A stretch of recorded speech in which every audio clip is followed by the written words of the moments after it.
में।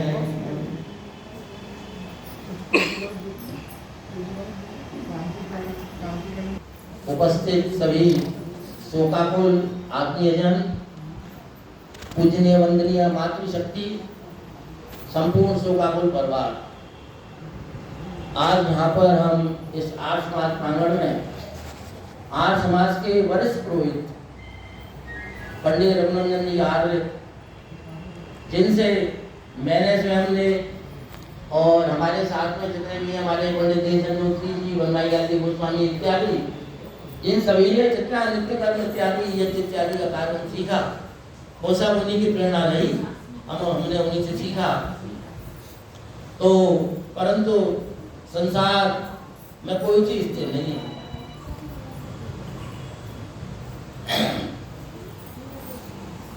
तो आप देखते हैं संसार में सब चीज चलायमान है। जो समय पहले था वो अब नहीं है, जो श्वास हमारी पहले चली गई वो अब नहीं, अब है वो आगे नहीं होगी।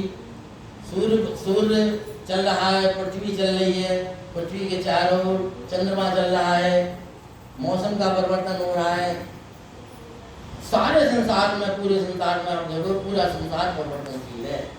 और परिवर्तनशील नहीं है तो केवल वही चीज है जो दिखाई नहीं पड़ रही, वही सत्य है। और जो दिखाई पड़ रहा है उसको वो कह दिया कि ये असत्य कह दिया। असत्य नहीं, इसका अर्थ है, जैसे शंकराचार्य ने कहा कि प्रीति जगत में 4 दिनों के नाते हैं, 4 दिनों के पीछे और 4 दिनों के नाते हैं। पलकों के पर्दे पड़ते ही आगे सब जाती हैं, व्यक्ति संसार छोड़ के चला जाता है। सब नाते मिट जाते हैं, कोई नाता नहीं रहता है। जब आत्मा चली जाती है उसका किसी से कोई संबंध नहीं रहता। संबंध जब तक हम सामने हैं तभी तक संबंध है, कोई संबंध नहीं है। और उसके बाद में घर के स्वामी के जाने पर घर की शुद्धि कराते हैं। कितनी अच्छी बात है। जिसका सारा बालक, बच्चे, पत्नी सब उसी की, दुकान मकान, ज्यादा संपत्ति सब उसी की, और जब वो चला जाता है तो छुट्टी कराओ, ऐसा उसी का। क्या संसार का प्रश्न है। घर के स्वामी के जाने पर घर की शुद्धि कराते हैं। इनके परिवार ने, इनके 2 पुत्र हैं। एक हमारे वेद प्रकाश जी, जिनको पप्पू कहते हैं, पप्पू स्टूडियो है, और ये राजीव कुमार जी, उनके छोटे भाई हैं। ये दोनों मिलकर के स्टूडियो को चलाते हैं। और इनकी बहनें हैं, समझे ना। एक वहाँ में आई है मुरादाबाद, समझे ना, और एक अजमेर में, और वो भरतपुर वाली जयपुर चली गई है। 3 पुत्रियां हैं, तीनों ही, यानी तीनों ही जरा भी दुख तकलीफ हो जान लड़ा लेती थी।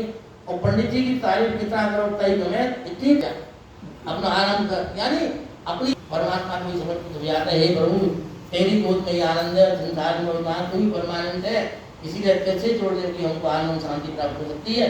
तो मैंने कुछ थोड़ी सी बात समय को देखते हुए श्रद्धांजलि देना चाहे। तो यहाँ पर कह सकते हैं, उनकी नातनी बेचारी दिल्ली से तुरंत आ गई, हर्षिता छोड़ छाड़ करके, मालूम पड़ा पढ़ाई में होते हुए भी सबको छोड़ करके आ गई। बहुत परिवार में प्रेम, इसलिए सब उसका जितना राजा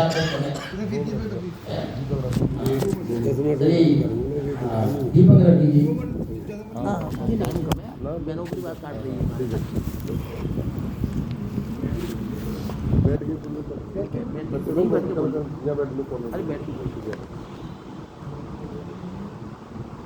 आदरणीय ताऊ जी, मेरे पड़ोसी थे, मेरे बुजुर्ग थे।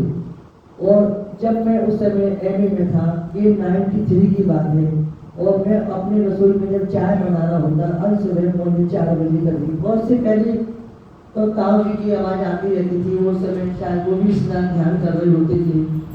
तो रामा कृष्णा होती थी मेरी जब नाम से, ताऊ जी राम नाम भी करते थे। मैंने उनसे एक बार पूछा, ये दूर सदूर से आवाज आ रही है, ये जो भजन है जी कहाँ से आवाज आती है? मतलब मैंने उनसे पूछ लिया। तो बोले बेटा ये तो भजन वो आर्य समाज से आता है और ये रेडियो में ही बजाती आता हूँ वहाँ पे। कौन सा भजन था? 2 लाइन के बराबर सामने बस। नाम प्रभु का प्यारा हो, प्यारा हो, प्यारा हो, नाम प्रभु का प्यारा हो, प्यारा हो, प्यारा हो, दाता पालन हारा हो, हारा हो, प्यारा हो, नाम प्रभु का प्यारा हो। देखिए उस कालखंड में शास्त्रीय गीत की आवाज मेरे पेट में वहां तक आवाज साफ साफ आती थी, क्योंकि ना तो अपने वाहन थे, ना की जनसंख्या थी, और सब जगह शुद्धता पवित्रता थी और संस्कार थे, मर्यादाएं थी। लेकिन आज समाज की आवाज से ज्यादा फिल्मी गाने बजते हैं, टीवी चलता है। मैं आदरणीय ताऊ जी को अष्टकोश श्रद्धांजलि देता हूँ, और क्योंकि एक बात कहूँगा, आज सब लोगों से कह रहा हूँ कि घर में बुजुर्गों की जरूरत है। यदि बुजुर्ग हैं तो सब कुछ है, बुजुर्ग हैं तो बुजुर्ग की छत है। आज मेरे ऊपर बुजुर्ग नहीं है, ना मेरे माँ है, ना मेरी पिता है, मेरे पिता हैं और मेरे ऊपर छत भी नहीं है। तो घर में बुजुर्गों की जरूरत है, इसलिए समय रहते माता पिता बुजुर्गों की सेवा कर लीजिए, आपको वही पद मिलेगा जो इनको मिला है। ये पूरे नगर के पुरोहित हैं, इनसे बड़ा ज्ञानी मेरी दृष्टि में कोई नहीं है। ओम नमस्ते।